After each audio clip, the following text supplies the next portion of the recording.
సరిగ్గా 60 ఏళ్ల క్రితం తొలి భారత మహిళా ప్రధానిగా ఇందిరాగాంధీ బాధ్యతలు చేపట్టారు. 1966 జనవరి 19న పీఎం అయ్యారు. అయితే నెహ్రూ కుమార్తె కాబట్టి ఆమెకు పదవి సునాయాసంగా వచ్చిందా? అప్పట్లో మహిళలు రాజకీయాల్లో రాణించే పరిస్థితి ఉందా? ఇంతకు ఆ రోజు ఏం జరిగింది?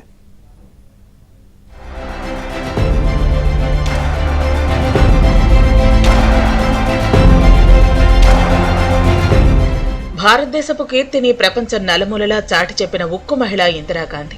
ఆమె రాజకీయ వ్యక్తిగత జీవితంలో ఎన్నో ఒడిదుడుకులను ఎదుర్కొని శక్తివంతమైన నాయకురాలిగా భారతదేశ చరిత్రలో చిరస్థాయిగా నిలిచిపోయారు.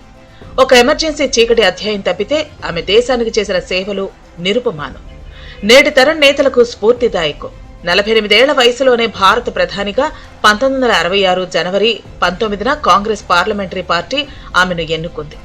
తాష్కెంట్లో అప్పటి ప్రధాని లాల్ బహదూర్ శాస్త్రి ఆకస్మిక మరణం తర్వాత గుల్జారీ లాల్ నందా తాత్కాలిక ప్రధానిగా బాధ్యతలు చేపట్టారు. ఇందిరాగాంధీకి అంత తేలిగ్గా వారసత్వంగా పదవేమీ రాలేదు. భారత తొలి ప్రధాని నెహ్రూ కుమార్తె కావచ్చు, కానీ రాజకీయ వారసత్వం మాత్రం ఈజీగా రాలేదు.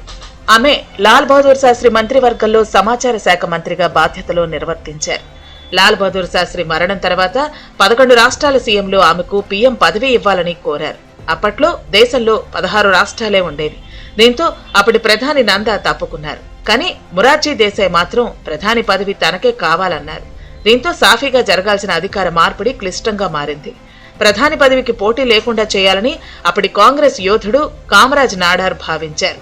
కానీ మొరార్జీ దేశాయ్ అంగీకరించలేదు. ప్రధానిని సీక్రెట్ బ్యాలెట్ ద్వారా ఎంపీలు ఎన్నుకోవాల్సిందేనని పట్టుబట్టారు. ప్రధానిని ఎన్నుకునేది ముఖ్యమంత్రులు కాదని తేల్చి చెప్పారు దేశాయ్. దీంతో కామరాజ్ నాడార్ రంగంలోకి దిగాల్సి వచ్చింది. దీంతో ఓటింగ్ తప్పలేదు. అందరూ కాదు అని హేళన చేసి ఆమెకి ఏం తెలుస్తుంది అని గుంగి గుడియా అని అంత కుటుంబ సభ్యులు చెప్పిన రోజులు. అయినా కూడా ఇందిరాగాంధీ ఆనాడు, అంటే ఇదే రోజు 60 ఏళ్ల క్రితం, ఇందిరాగాంధీ అనే ఒక మహిళ ఉక్కు మహిళగా నిరూపించుకున్నారు.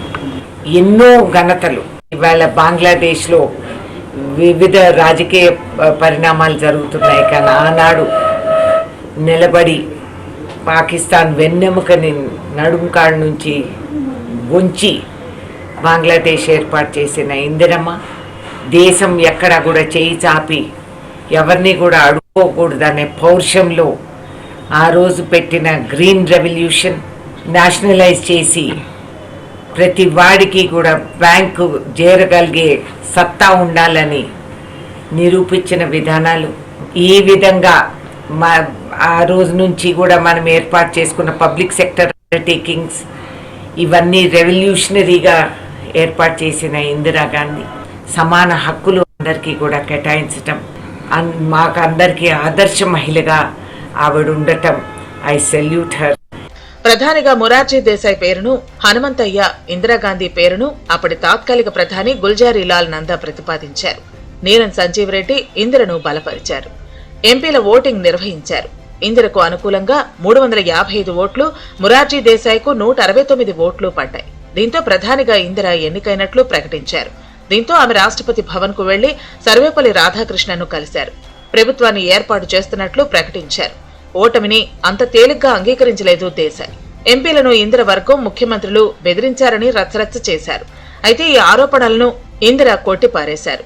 నెహ్రూ లాగానే ఇందిర కూడా విశాల హృదయం ఉన్నవారని, చాలా మంచి వ్యక్తని ప్రశంసల జల్లు కురిపించారు సి రాజగోపాలాచారి.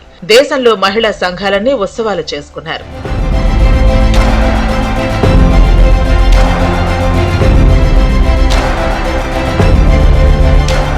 దేశ మొదటి మహిళా ప్రధానిగా ఇందిరాగాంధీ చరిత్ర సృష్టించింది. అప్పటి నుంచి ఇప్పటి వరకు మరే మహిళ భారత ప్రధాని కాలేదు. ప్రధాని అయ్యాక ఇందిర ఎన్నో విప్లవాత్మక మార్పులు తెచ్చారు. బ్యాంకుల జాతీయీకరణ, జమీందారీ వ్యవస్థ రద్దు, గరీబీ హఠావో వంటి గొప్ప స్కీంలు తెచ్చారు. ఉగ్రవాదులను ఏరిపారేశారు. ఇందిరాగాంధీ జనవరి 1966 నుంచి మార్చి 1977 వరకు, మళ్లీ జనవరి 1980 నుంచి అక్టోబర్ 1984లో ఆమె మరణించే వరకు భారత ప్రధానమంత్రిగా విశిష్ట సేవలందించారు. 1971లో పాకిస్తాన్పై విజయం, బంగ్లాదేశ్ ఏర్పాటులో కీలక పాత్రతో ఆమె అంతర్జాతీయ స్థాయిలో గుర్తింపు పొందడంతో పాటు భారత ప్రతిష్టను పెంచారు. గ్రీన్ రెవల్యూషన్ దేశంలో ఆహార ఉత్పత్తులను పెంచడానికి దోహదపడింది. ఆమె ప్రవేశపెట్టిన ఈ కార్యక్రమం భారతదేశంలో ఆకలి సమస్యను పరిష్కరించడంలో సహాయపడింది. 20 పాయింట్స్ కార్యక్రమం నిరుద్యోగం, పేదరిక నిర్మూలన, విద్య, ఆరోగ్య రంగాల్లో సమగ్ర అభివృద్ధికి తోడ్పడింది. పేదలకు ప్రాధాన్యత కల్పించింది. ఇందిరాగాంధీ భారతదేశపు ఉక్కు మహిళగా ప్రపంచ దేశాల నాయకుల మన్ననలు పొందారు. ఆపరేషన్ బ్లూ స్టార్ పేరుతో అమృత్సర్ స్వర్ణ దేవాలయంలో సైనిక చర్య తర్వాత 1984 అక్టోబర్ 31న తన అంగరక్షకుల చేతిలో హత్యకు గురయ్యారు. ఆమె చూపిన ధైర్యం, అంకిత భావం నేటికి స్ఫూర్తిదాయకం.